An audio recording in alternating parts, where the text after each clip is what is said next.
మొన్నటికి మొన్న అనంత్ అంబానీ వచ్చారు.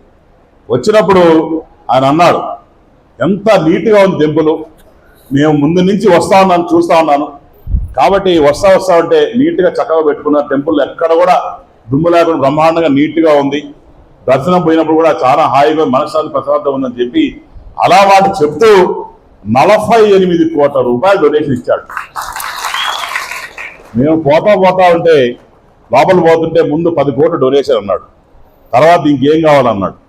అనిన వెంటనే ఏసీలు సరిగ్గా పనిచేస్తే ఏసీ కావాలి, సెంట్రల్ ఏసీ తిరుమలలో ఉన్నట్టు కావాలి సార్ అంటే ఇమ్మీడియట్గా దానికి 3 కోట్లు ఎంత అవుతుందంటే 3 నుంచి 4 కోట్లు అన్నాడు.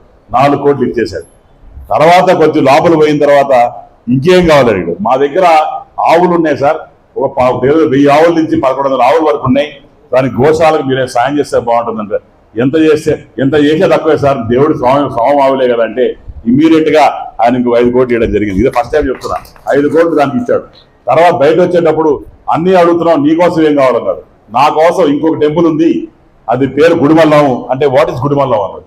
ఇట్లా ఫస్ట్ శివలింగ ఎవరు ఎగ్జిస్టింగ్ అన్నాడు. సార్ తప్పకుండా మీరు రావాలి, చూడాలి అంటే దాన్ని మీరు రిలయన్స్ తరఫున మీరు దాన్ని దత్తత తీసుకోండి సార్, మీరు చూసుకుంటే బాగుంటుంది. అట్లనే రిలయన్స్ తీసుకుందంటే దానికి ఇంకా కూడా మంచి పేరు వస్తుంది, ఎందుకంటే అది వరకు ప్రసిద్ధి చెందింది కాదు, ఇంకా ప్రసిద్ధి చెందింది. నేను వచ్చింది, నేను కష్టపడుతున్నాను, నా స్వామి కోసం ఏం చేయండి సార్ అని చెప్పాను. సరే ఎంత అవుతుంది అన్నాడు. నేను ఆలోచించి ఏందబ్బాయి ఎంత అవుతున్నట్టు ఎంత అవుతున్నా నాకు అర్థం కాదు, ఊరినే ఇచ్చేస్తాడు కదా, ఏదో 20 నుంచి 25 కోట్లు అవుతుంది చెప్పిన. ఇమ్మీడియట్ గా 25 కోట్లు ఇస్తా ఉన్నాను, అవసరమైతే ఇంకో 10 కోట్లు ఇస్తాను అని చెప్పి 25 కోట్లు కూడా గుడిమల్లానికి ఇచ్చాడు.